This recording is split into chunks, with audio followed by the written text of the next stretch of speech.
Good morning. I'm gonna go and see the barrier reef today.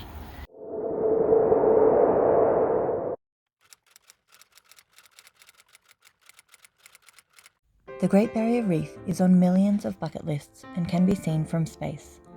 It's 2,600 kilometers long, with more than 1,500 types of fish. But going to the reef was much harder and honestly less rewarding than I expected. Some of that was because of my mobility issues, some of it was due to bad luck, and some of it was because Finding Nemo is a lie. Here's what you need to know before you plan your Great Barrier Reef adventure.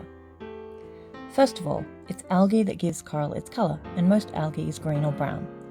The good news is that if you see a lot of green and brown, that is a healthy reef. Water also leaches colour, so even a colourful fish looks relatively plain, especially if it's a cloudy day. Docos tend to go deep underwater and use bright lights to bring out the colour. If you scuba dive, you'll be able to get to the more impressive and delicate corals and fish that are lower down.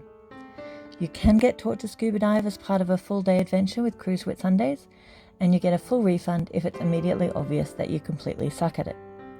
Since I knew I would suck at it, I didn't waste my time trying. Secondly, the entire Queensland coast is infested with irukandji jellyfish. They're small and clear, so you won't see them coming. Their stings can be fatal, and a decent number of people end up in hospital every year. Irukandji season runs from November to May, aka all the warm months, during which time stinger suits are strongly recommended.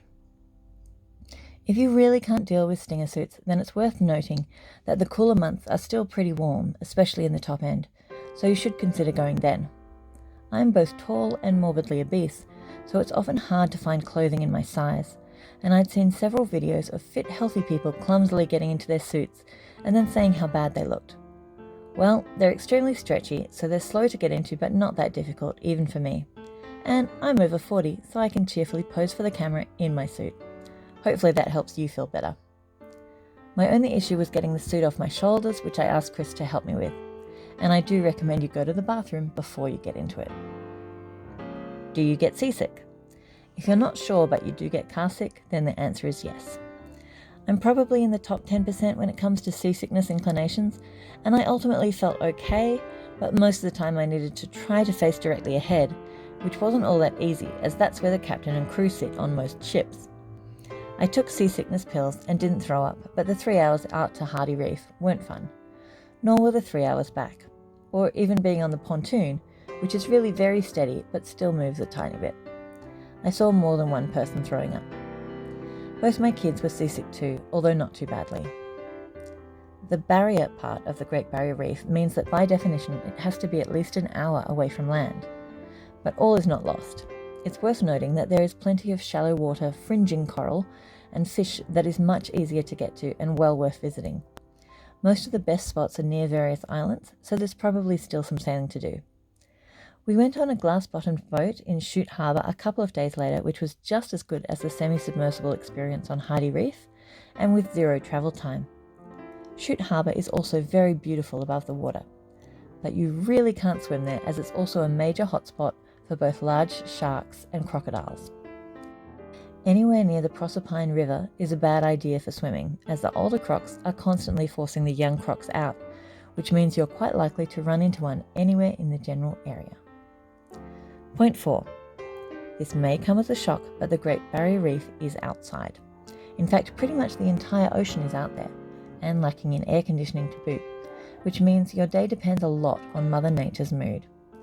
Sometimes the water is amazingly clear, and sometimes it isn't.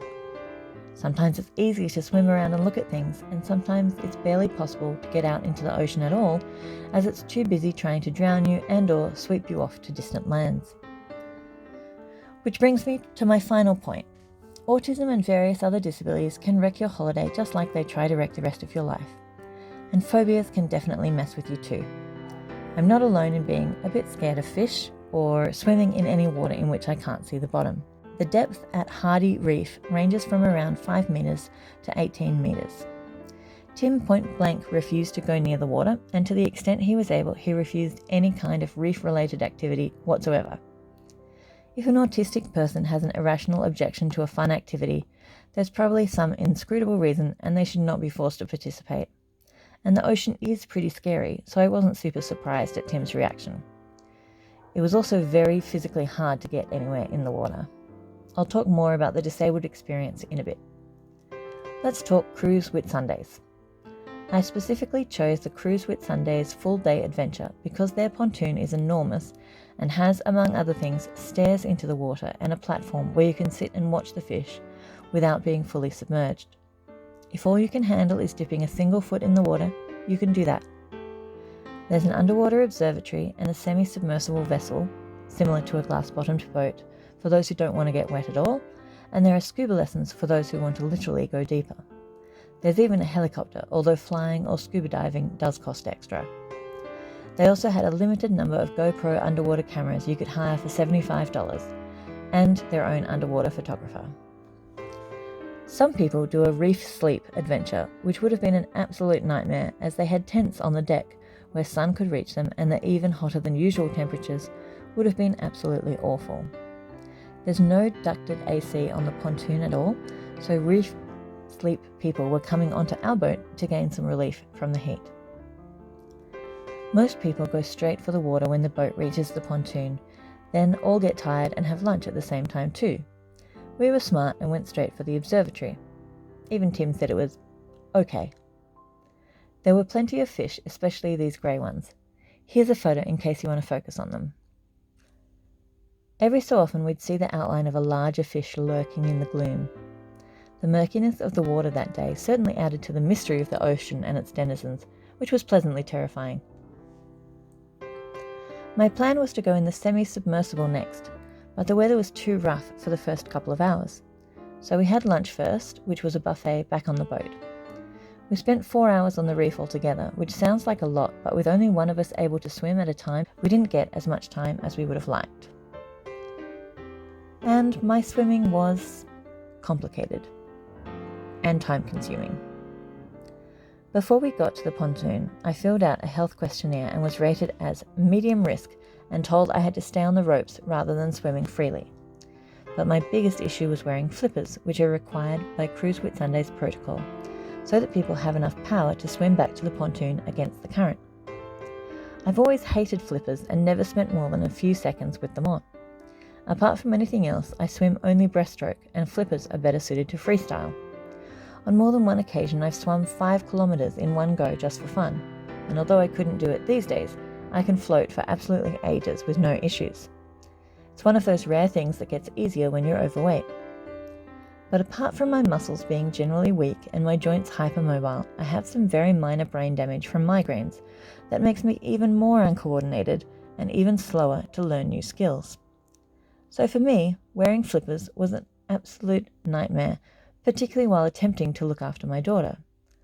The obvious thing to do was tread water, something I'm very good at, but really not in flippers. So I flailed about helplessly, jerking like a fish caught on a line and getting dunked so frequently it was clear that I was more likely to drown because of those effing flippers than because of the unusually unfriendly sea. After much begging and near drowning from me, the main lifeguard said I could go without flippers as long as I stayed in the main section. That was much better, except of course with anxiety etc. I've also developed a fairly bad physical reaction to any form of face coverings, so even the snorkel bothered me a fair bit, although once I was able to move at my own pace it was a lot better. Lizzie surprised me by cheerfully going in the water and making her way around the main section. I went with her because she's not a strong swimmer, and although we both stayed on the rope, Lizzie grew so exhausted that we called over the staff dinghy to help us to get back along the final side of the polygon of rope. They couldn't actually help us because it's harder to get into the dinghy than to swim back on our own power. I wasn't able to take Lizzie on my back because the current was too strong. It broke my heart a little to see her so tired she was getting scared, and not being able to help her like I normally would. Obviously we did make it back in the end. 2 hours later she wanted another try, but we were out of time.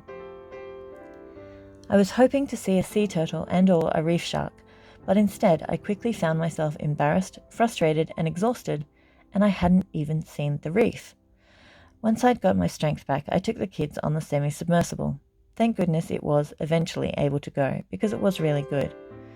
The coral close to the surface is the toughest coral, some of it is even exposed at low tide, so it tends not to be the prettier and more delicate stuff, but it's still amazing.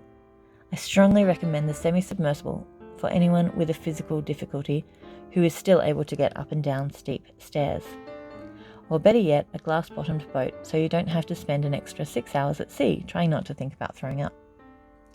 I booked a glass-bottomed boat tour for us 2 days later in hopes that the water might be clearer. It wasn't. Or we might see a turtle. We didn't.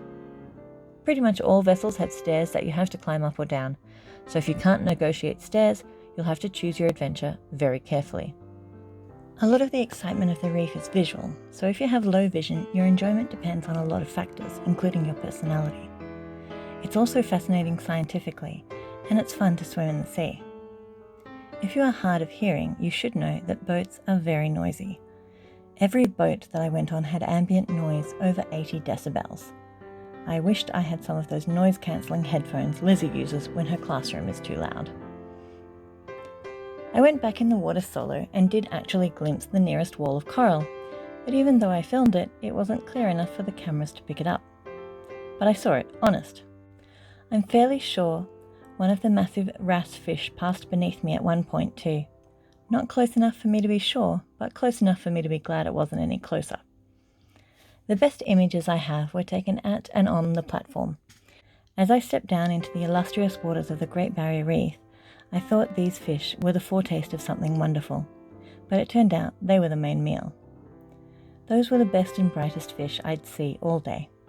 Having said that, they're the prettiest fish I've ever seen in the wild, and I was right there in the water with them. Even on its worst day, the Great Barrier Reef is still great.